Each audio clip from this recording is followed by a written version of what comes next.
মুচকে, কোথায় চললি হনন করে? গুলি খেলবি? আয়, আজ নতুন নতুন গুলি কিনেছি, এই দেখ। না গুলটে দা, এখন আর খেলবো না। কেন রে, কি এমন রাজকার্য আছে তোদের যে দুদণ্ড গুলি খেলতে পারবি না? আমরা এখন গল্প শুনতে যাচ্ছি। গল্প শুনতে? কার কাছে রে? গোপাল দাদুর কাছে। তোমরাও চলো না গুলটে দা, অনেক মজা হবে। চল ভাই, তাড়াতাড়ি চল। যাবি নাকি গুলটে? গোপাল দাদুর কাছে? গোপাল দাদু খুব মজার লোক, অনেক অনেক গল্প জানে। তুই কি করে জানলি? বাবা বলেছে গোপাল দাদুর ঝুলিতে নাকি অনেক অনেক গল্প আছে। শুধু তাই নয়, উনি নাকি খুব মজার মজার কথাও বলেন। তাহলে আমরা এখানে গুলি নিয়ে বসে আছি কেন? চল চল, তাড়াতাড়ি চল, গল্প বুঝি শুরু হয়ে গেল। হ্যাঁ হ্যাঁ, এই দাঁড়া, আমিও যাবো। দাদু দাদু, আমরা এসে গেছি, এবার গল্প বলো। বস বস সবাই। এবার শুরু করো দাদু। আচ্ছা শোন, অনেকদিন আগের কথা বুঝলি, আমি তখন মহারাজ কৃষ্ণচন্দ্রের আসরে বেশ জমিয়ে বসেছি। রোজ রাজসভায় যাই, মজার মজার কথা বলে রাজাকে খুশি করি। মহারাজও খুশি হয়ে আমাকে পুরস্কার দেয়। আমি আনন্দে নাচতে নাচতে খাই দাই আর বগল বাজাই। গল্প গল্প। হ্যাঁ হ্যাঁ হ্যাঁ, গল্প গল্প। বলো না। আরে সেটাই তো বলছি, শোন না। আচ্ছা বলছিলাম, এইভাবেই বেশ আনন্দে কাটছিল বুঝলি। একদিন হলো কি,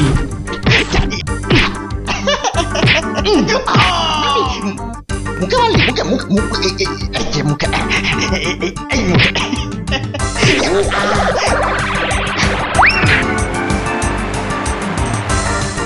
না মহারাজ, এটা অন্যায়, এটা অন্যায়। ও ও আমাকে জোর করে আমার জায়গাটা কেড়ে নিতে চাইছে মহারাজ। বেটা বদমাইশ, বেটা নচ্ছার, আজ আজ তোকে মেরেই ফেলবো।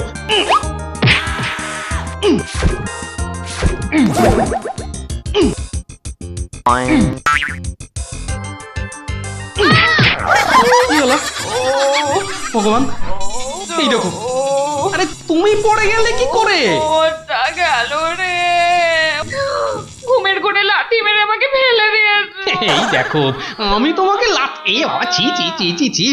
কি স্বপ্নে ছিলি রে বাবা, নিজের বউকে শুদ্ধ ছড়ে না। আসলে আসলে ওই হতচ্ছাড়া ভগবানটা স্বয়নে স্বপ্নে আমার পেছনে লেগে আছে, আমার জীবন একেবারে জেরবার করে দিচ্ছে। এই ভগবান লোকটা আবার কে? ও নামেই ভগবান, ও আসলে হচ্ছে হচ্ছে আমার শনি, আমার আমার কি বলে ওই রাহু। ব্যাপারটা একটু খুলেই বলো না। কি আর বলবো গিন্নি, সবই আমার অদৃষ্ট। কয়েকটা দিন মাত্র তীর্থ করতে গিয়েছিলুম, রাজসভায় ছিলুম না, আর সেই ফাঁকে একটা ভগবান কোথা থেকে উড়ে এসে জুড়ে বসেছে। গতকাল রাজসভায় গিয়ে দেখি, এবার দেখুন আমাদের পাড়ার খেন্তি মাসি এমন করে হাঁটে।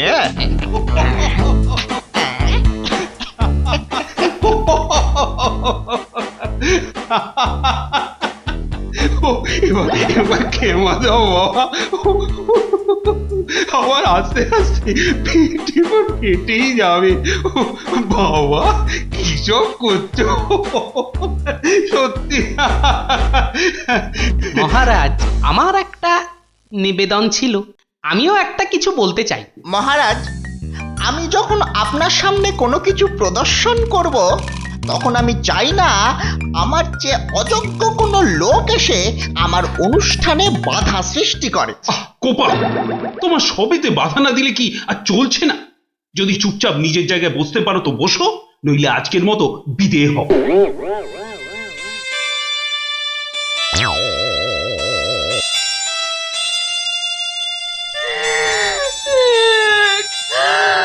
আমাদের কি হবে গো?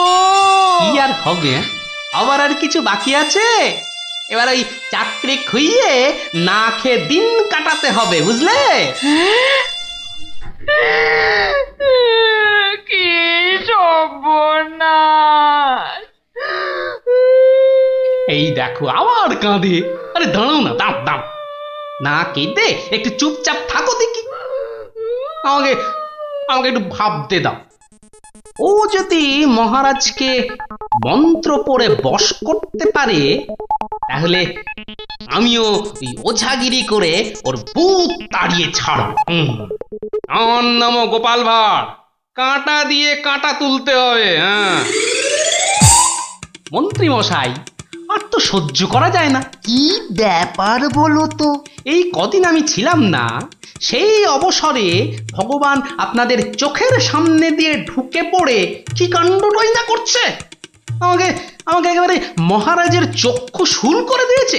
কিন্তু এখানে তো আমার করার কিছুই নেই হে গোপাল। তোর গল্প তামাশা সবই অন্য ধরনের, বেশ অবাক করা। আপনাদের সব কি হলো বলুন তো মন্ত্রী মশাই? হ্যাঁ, ও তো সস্তার চটকদারি রং তামাশা করছে। না না, ওসব বুজরুকি গল্প বলে রঙ্গ তামাশা দেখিয়ে এই আমাদের মহারাজকে ঠকানো চলবে না। আর তাছাড়া গোপালও আমাদের অনেক দিনের বন্ধু, তাকে এখান থেকে কিছুতেই আমরা চলে যেতে দেব না। তোমরা আমার অবস্থাখানা বুঝতে পারছো? আমার তো মাথায় হাত। এরকম একটা উটমুখর জন্য আমার সংসারটাই যেতে বসেছে। এই বেটা ভগবানকে এখান থেকে সরাতেই হবে। হ্যাঁ গোপাল, তুমি মাথা ঠান্ডা করে একটা উপায় বার করো তো। আমরা সবাই তোমার পেছনে আছি। উপায় একটাই, যদি আমার কথা শোনেন তো প্রথমে কাল থেকে ভগবানের রাজসভায় প্রবেশ বন্ধ করে দিন। তা তো বুঝলুম, কিন্তু মহারাজ যখন জিজ্ঞাসা করবেন? বলবেন যে ওই ভগবানের প্রচন্ড অসুখ, তারপর তারপর ওই তারপর বাকি কাজ আমার উপর ছেড়ে দিন। ঠিক আছে, আমি সব বুঝতে পেরেছি। এক্ষুনি দ্বাররক্ষীকে ডেকে পাঠাচ্ছি।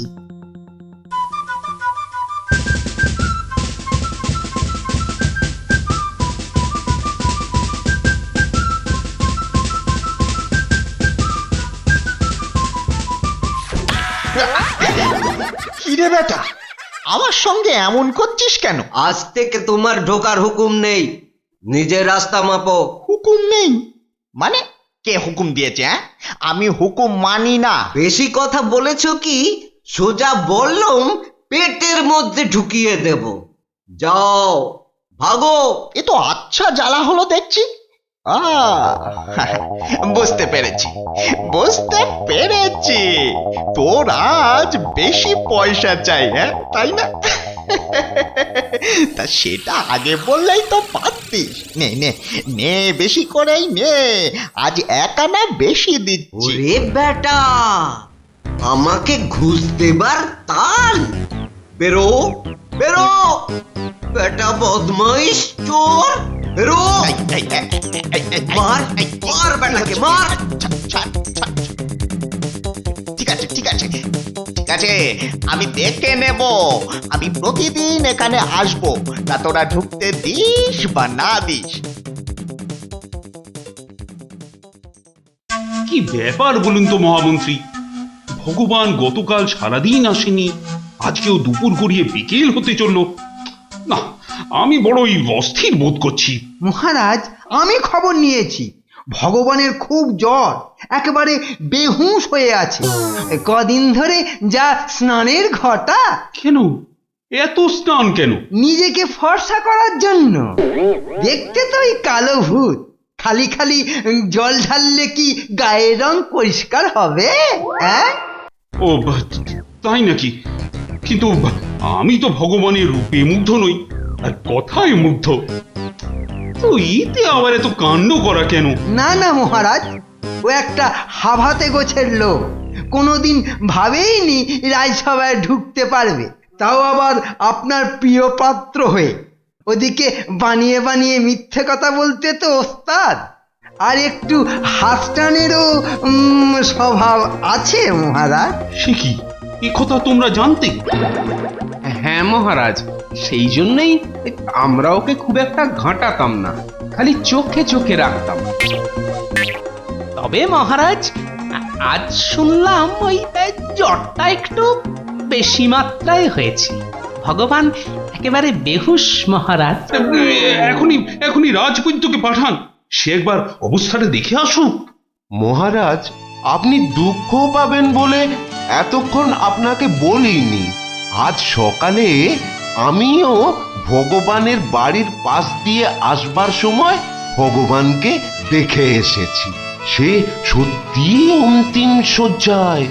আমি কিছু ঔষধ প্রয়োগ করে এসেছি, কিন্তু তাতে বিশেষ কাজ হবে বলে মনে হচ্ছে না। তাহলে এখন উপায়? তাহলে মহারাজ একমাত্র ভগবানকে ডাকা ছাড়া আর কোনো উপায় নেই। না না না না না, আমার ভালো লাগছে না। আমি এখন একটু একা থাকতে চাই, একা।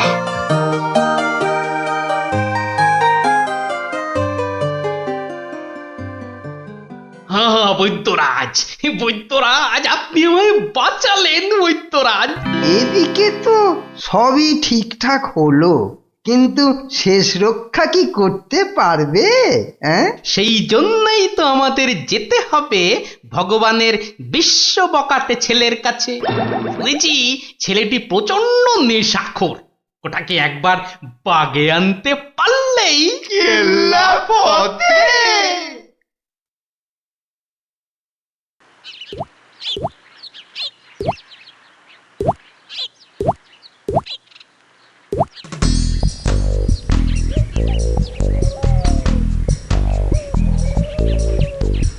এই যে বাবাজি, তুমি তো ওই ভগবানের ছেলে।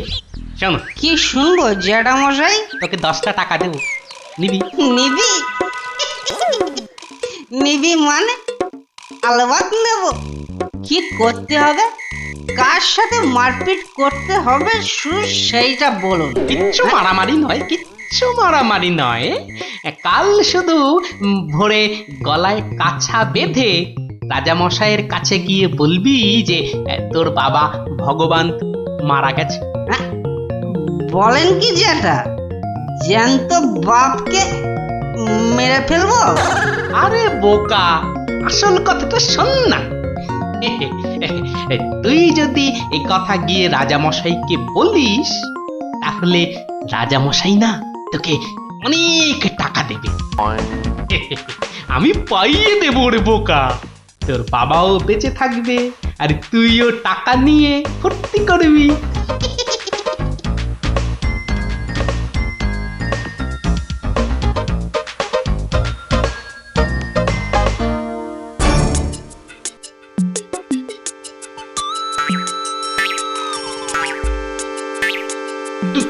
তুমি? বাবা নেই, বাবা নেই, কাঠ নেই, শ্রাদ্ধ নেই, ফুল নেই, মালা নেই, পয়সা নেই,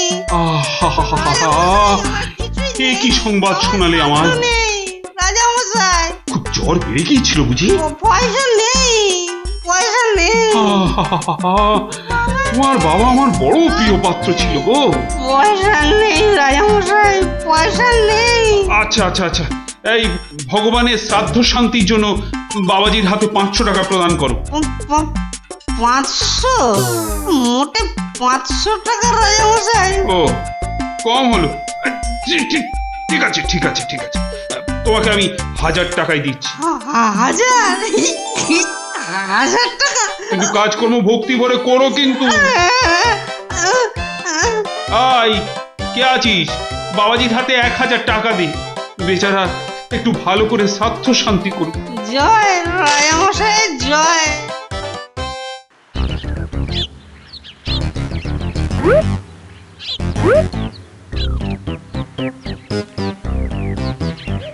আজ 15 দিন হয়ে গেল তীর্থের কাকের মতো রাজবাড়ির দরজায় দাঁড়িয়েছিলাম। হতচ্ছাড়ারা আমার কোনো কথাই শুনতে চায় না, ঢুকতেও দেয় না। ঠিক আছে ঠিক আছে, এবারে আমিও ব্যাকা পথ ধরেছি। এবার মহারাজের দেখা পেলেই ব্যাস। ওই তো কারা যেন এদিকেই আসছে। আমি গাছটায় উঠে পড়ি।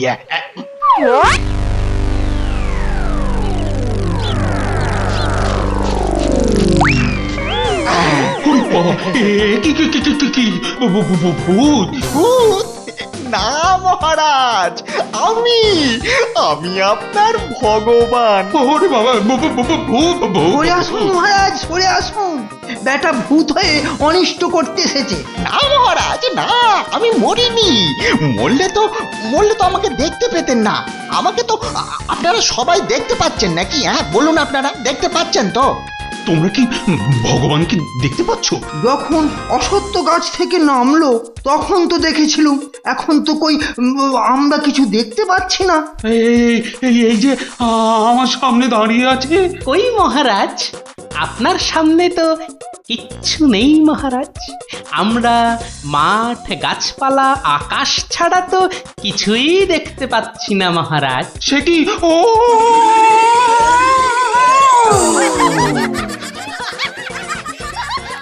তবে কি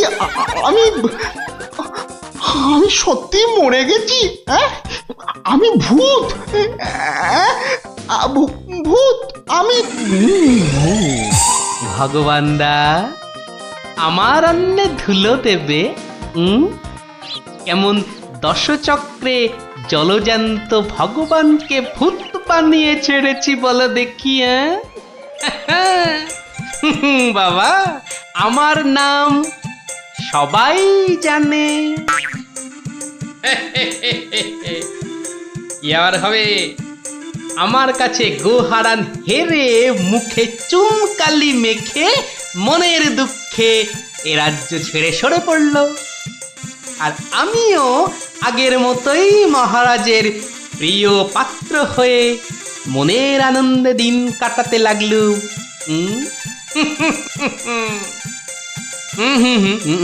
না না না, আর নয়। এখন আমাকে একটা বিশেষ রাজকার্যে আশের গায়ে যেতে হবে, বুঝলি? রাজার আদেশ। তোরা এখন সব বাড়ি যা, কাল আবার গল্প বলবো, কেমন?